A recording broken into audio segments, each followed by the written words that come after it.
Hey everyone, welcome to Techskillify. इस video में हम identity in SQL server discuss करेंगे। आइडेंटिटी किसी कॉलम की प्रॉपर्टी होती है जिसकी हेल्प से हम unique and sequential number generate कर सकते हैं उस कॉलम के लिए, और हम आइडेंटिटी ओनली न्यूमेरिक कॉलम को ही बना सकते हैं। अगर हम एम्प्लॉय आईडी की बात करें तो एम्प्लॉय आईडी को हम आइडेंटिटी कॉलम बना सकते हैं। इससे बेनिफिट ये होगा कि उसकी unique and sequential value generate होगी। For example employee ID 1 2 3 4 and so on. It means हमको कस्टम लॉजिक अप्लाई नहीं करना पड़ेगा कि हम हर बार लास्ट वैल्यू फैच कर रहे हैं एंड देन +1 कर रहे हैं। ऑटोमेटिकली हैंडलिंग हो जाएगी। आइडेंटिटी मोस्टली प्राइमरी की कॉलम के साथ यूज होता है unique and sequential value generate करने के लिए। जब भी हम आइडेंटिटी कॉलम डिफाइन करते हैं तो उस टाइम में हम सीड एंड इंक्रीमेंट वैल्यू को स्पेसिफाई करते हैं। अगर आप इस सिंटैक्स को देखोगे तो ये हमारा आइडेंटिटी यूज किया हुआ है एंड सीड एंड इंक्रीमेंट, तो 2 पैरामीटर हैं इसमें। अगर हम सीड की बात करें तो सीड हमारी स्टार्टिंग वैल्यू होगी उस आइडेंटिटी कॉलम के लिए, और इंक्रीमेंट वो वैल्यू होगी जो हम चाहते हैं कि एवरी टाइम कितना इंक्रीमेंट हो इस कॉलम के लिए। फॉर एग्जांपल एम्प्लॉय आईडी में हम आइडेंटिटी डिफाइन करते टाइम सीड में 1 स्पेसिफाई कर सकते हैं और इंक्रीमेंट में 1 कर सकते हैं। इट मीन्स फर्स्ट रो जब इंसर्ट होगी 1 आईडी होगी उसकी, एंड देन इंक्रीमेंट में अगर हमने 1 स्पेसिफाई किया होगा तो एवरी टाइम जब भी इंक्रीमेंट होगा लास्ट आइडेंटिटी वैल्यू +1 होगा। अगर हम इस एग्जांपल को देखें तो ये हमारा जर्नल एग्जांपल है एम्प्लॉय क्रिएट करने के लिए, जो हमने ऑलरेडी डिस्कस किया था। तो इसमें हमने सिंपली जो भी हमारे एम्प्लॉय के कॉलम्स हैं वो स्पेसिफाई किए हैं। Employee ID, employee code, first name, last name, phone number, email, date of birth, department, और इसमें कंस्ट्रेंट अप्लाई किया हुआ है फॉरेन की का, और ये प्राइमरी की। तो इसमें डिफरेंस ये है कि यहाँ पर हमने आइडेंटिटी स्पेसिफाई किया है 1,1, तो जो हमने ऑलरेडी डिस्कस किया था seed and increment. It means employee table में जो एम्प्लॉय आईडी होगी 1 से स्टार्ट होगी, और जब भी हम नई रो इंसर्ट करेंगे उसमें लास्ट आइडेंटिटी वैल्यू +1, ये हमारी नेक्स्ट वैल्यू होगी। अगर आप पहली बार रो इंसर्ट कर रहे हो तो एम्प्लॉय आईडी 1 होगी। देन आप सेकेंड टाइम इंसर्ट कर रहे हो तो एम्प्लॉय आईडी लास्ट वैल्यू 1 थी, +1 2 होगी, and then 3 4 and so on. तो एक बार हम इसको सीक्वल टेबल में देखते हैं कि कैसे हम इसको इम्प्लीमेंट करेंगे। यहाँ पर हमने ऑलरेडी एम्प्लॉय टेबल बना रखा है, तो हम इसको अभी मॉडिफाई नहीं करेंगे। हम इसमें ओनली डिजाइनर के थ्रू आइडेंटिटी अप्लाई करके देखेंगे। हम एक न्यू टेबल बनाते हैं जिसमें जो हम सिंटैक्स देख रहे थे वो ट्राई करेंगे। तो इसमें हम script table as then create to new query editor window में जाते हैं। इससे हमारी क्रिएट टेबल की स्क्रिप्ट जनरेट हो जाएगी। तो हम इस सेम स्क्रिप्ट को यूज करेंगे, हम खाली मॉडिफाई करेंगे जो टेबल नेम है उसको। तो ये कंस्ट्रेंट बना रखे हैं इसमें प्राइमरी की, फॉरेन की, ये जनरेट हुए हैं। ये हमने लास्ट प्रीवियस वीडियोस में बनाए थे। एम्प्लॉय आईडी को हमने प्राइमरी की किया था, एंड देन यूज़र नेम को हमने यूनिक किया था। तो ये सारे कंस्ट्रेंट इसमें शो कर रहा है। हम सिंपली अभी हम आइडेंटिटी देखना चाहते हैं तो हम इतना पार्ट कॉपी करते हैं, copy, and then new query में जाते हैं। तो इसमें एक ब्रैकेट मिसिंग है लास्ट में, इसको लगाते हैं। और टेबल नेम हमारा एम्प्लॉय ऑलरेडी एग्जिस्ट करता है, तो हम इसको करते हैं एम्प्लॉय अंडरस्कोर टेस्ट आइडेंटिटी। और यहाँ पर नॉट नल हम हटाते हैं, इसको हम आइडेंटिटी बनाने वाले हैं। Identity and then seed value and increment value, और इसको हम प्राइमरी की बनाते हैं। इस क्वेरी को एक बार रन करते हैं, एग्जीक्यूट। तो यहाँ पर हमारी न्यू टेबल बन गई होगी जिसमें हमारे ये टेबल नेम होगा और आइडेंटिटी कॉलम होगा। तो एक बार हम देखते हैं कि कैसे हम आइडेंटिफाई कर सकते हैं कॉलम आइडेंटिटी है या नहीं है।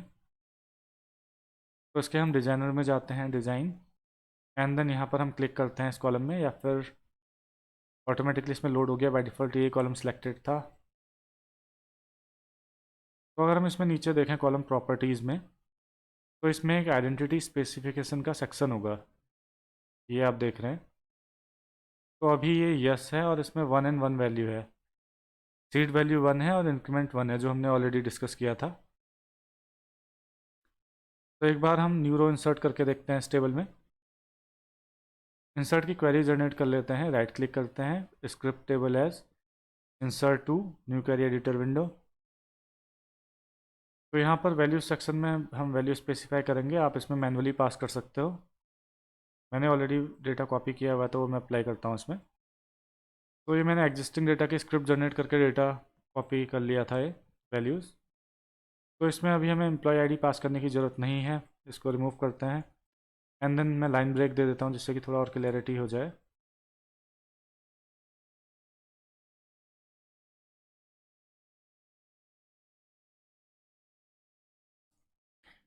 तो अभी हमने, अगर हम यहाँ देखेंगे तो ये सारे कॉलम्स हमने स्पेसिफाई किए हैं और इनकी वैल्यूज़ पास की हुई है। इस क्वेरी को एक बार एग्जीक्यूट करते हैं, execute one row affected. Select query run करते हैं इस टेबल में, कॉपी कर लेते हैं इसको, control C, and then select star from this table name. तो इसको एग्जीक्यूट करते हैं F5।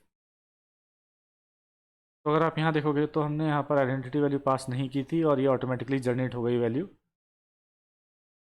इसमें हम सेकंड रो इंसर्ट करने का ट्राई करते हैं और देखते हैं कि आइडेंटिटी वैल्यू क्या जनरेट होती है। तो एम्प्लॉय 02 एंड देन यहाँ पर हम नेम को मॉडिफाई कर लेते हैं रवि, एंड यहाँ पर भी ईमेल आईडी में भी रवि डॉट शर्मा, एंड यहाँ पर यूज़र नेम में भी Ravi dot Sharma.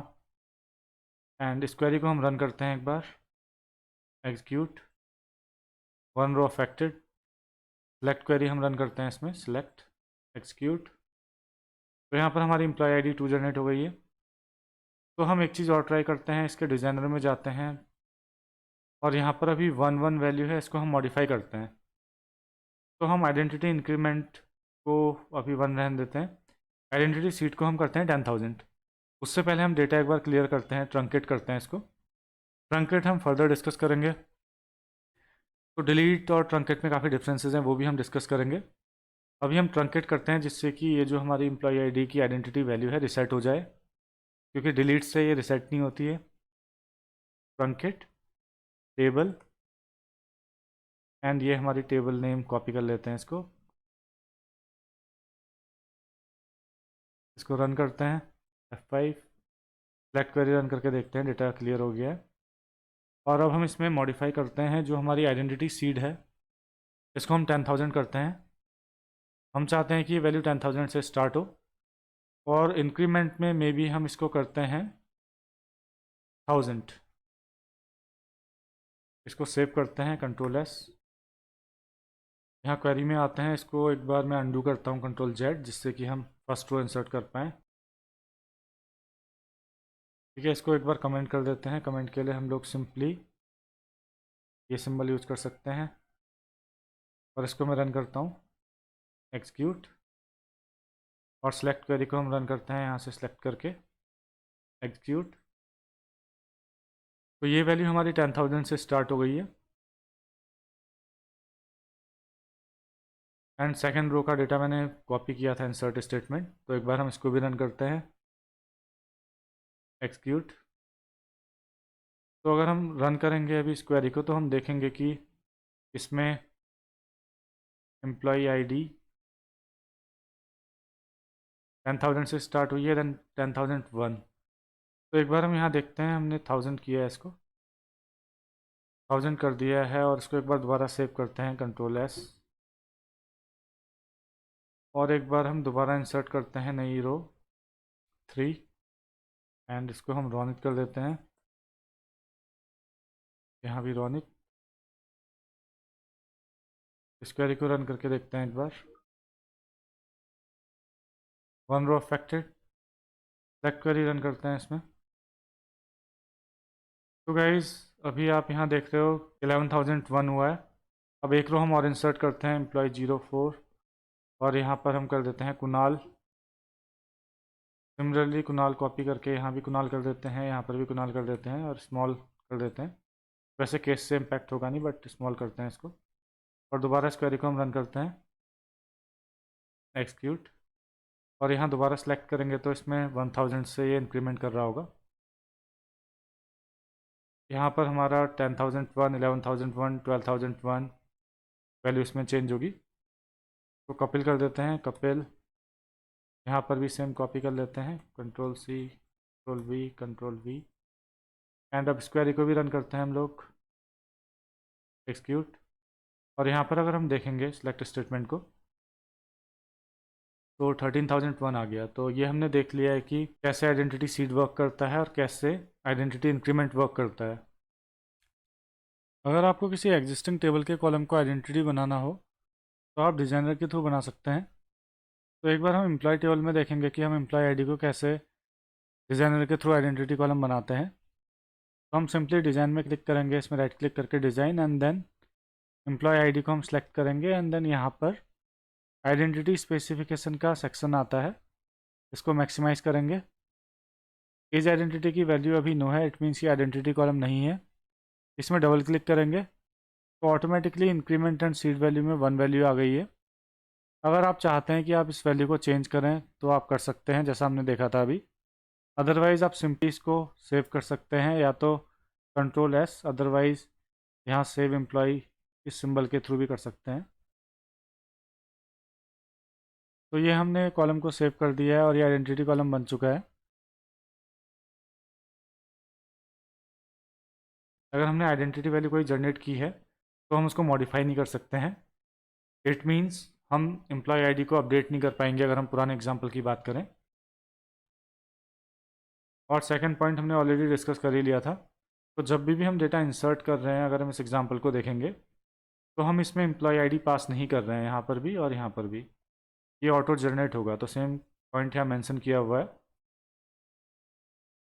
Identity column के लिए हमको वैल्यू स्पेसिफाई करने की ज़रूरत नहीं होती है इंसर्ट करते टाइम, और ये वैल्यू ऑटो जनरेट होती है। तो ये ऑलरेडी हम डिस्कस कर चुके हैं। तो वही जिस वीडियो में हमने देखा कि हम कैसे टेबल क्रिएट करते टाइम आइडेंटिटी कॉलम बना सकते हैं और सीड एंड इंक्रीमेंट का सिग्निफिकेंस क्या है और हम कैसे कर सकते हैं। इसके अलावा हमने एग्जिस्टिंग टेबल में अगर हमें किसी कॉलम को आइडेंटिटी बनाना हो तो डिजाइनर के थ्रू कैसे बना सकते हैं ये भी देखा है। That's all in this video. Thank you.